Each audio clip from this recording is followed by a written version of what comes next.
Good morning and welcome to Hardin Life Live. We are the Hardins, and we are a family of counselors and coaches who are committed to bringing you a fresh perspective on how to live your best life, biblically and therapeutically. So we are so excited to be sitting with you today and kind of kicking off this month, the month of May, as the month of the family code. And we wrote a blog, actually Abigail wrote a blog back in December on family codes at Christmas and the roles that we're supposed to play in our family in order to either keep the peace, keep people happy, and not rock the boat too much. And Dad, this week you wrote a blog specifically on the family code surrounding men and their emotions. And so we really gave you liberty on this topic. And so really interested to know why you picked men specifically and men's feelings as a way to talk about the family code. Well, I just returned from spending a week with my 94-year-old dad, recovering from a heart attack, and I went to Tennessee to help my sister care for him. She's been just a sweetheart and gone above and beyond for a number of years caring for him. And so I spent a week kind of helping her help our dad recover from the heart attack. And I was certainly reminiscing, reflecting, remembering a lot about my own childhood and just what I learned in my family relative to feelings. That makes sense. I, of course, we're celebrating 40 years this month. And so I've gotten to know your family in those 40 years. And I can totally imagine that it brought up a lot of what was your family code in the emotional arena, just within your intermediate family, as well as the fact how that ties into you as a man in relationship to your dad. Well, that's right. And, certainly the general code in my life and in my family growing up was be good, number one, and work hard. Be good, work hard. Be good, work hard. So the emotional codes were certainly implicit, not very explicit, because we just didn't talk about emotion. Emotion was there. We experienced emotion because that is the way life works. But really, the code emotionally, implicitly was don't feel, don't cry, and certainly don't work to find words to express the feelings. That was it.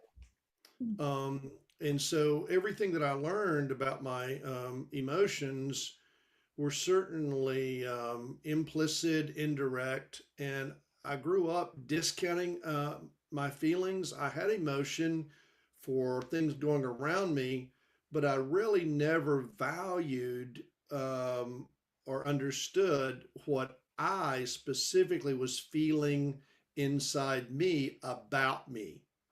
I had feelings and emotions about experiences and circumstances outside of me, but I really never knew how to go inside and know what I was experiencing on the inside. So I kind of lived my life externally based rather than internally anchored. That's a big difference. It's a big difference because when we're taught that what is valued is out here, we don't tend to explore this. But what happens, because we are created to live in here, when we're not in touch with our true self because of a family code and modeling, shut down on a part of ourselves, that ends up getting buried, but it doesn't go away. It either pops up in some out of bounds behavior, emotion, something, because we were designed to live congruently. And family code sort of robbed that. And I think that's what you're saying. I'm especially gripped, though, Hun, that I never put this together until you wrote this in the blog. was that you realized that how you'd gotten emotions out up until graduating from college was through sports. And I think that was a cool insight. I don't know if you want to share that or not.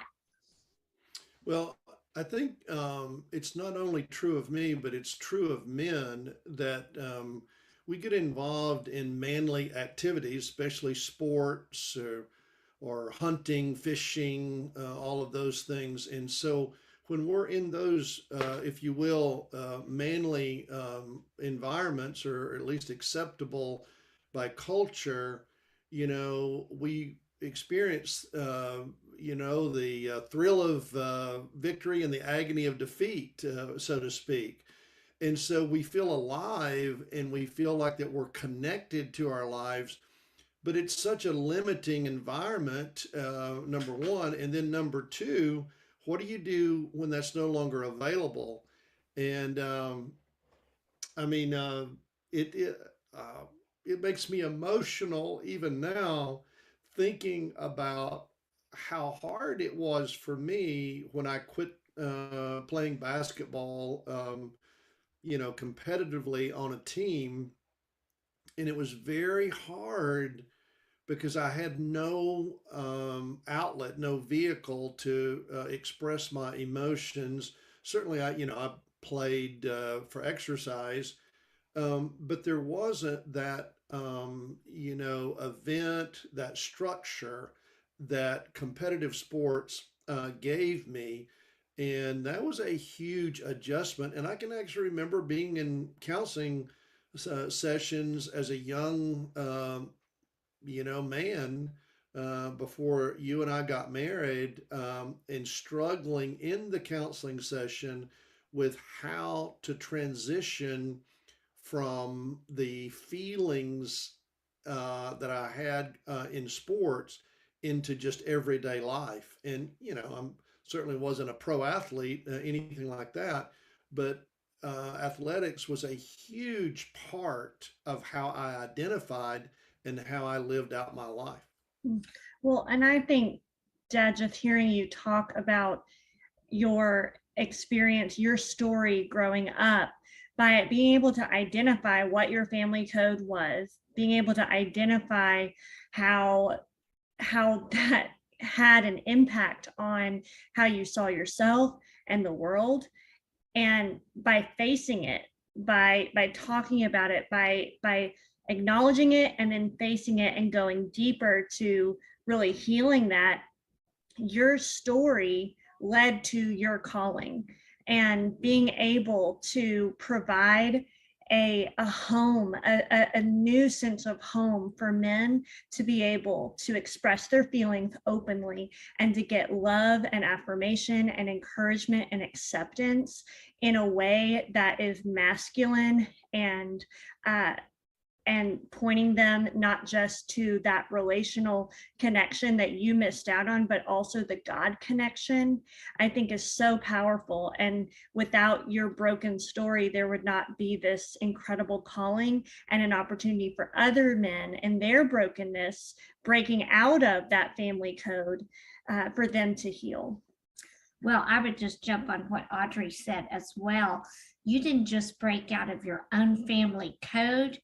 You have been, since we've been married and found your calling, you've been breaking the man code down to what real men are.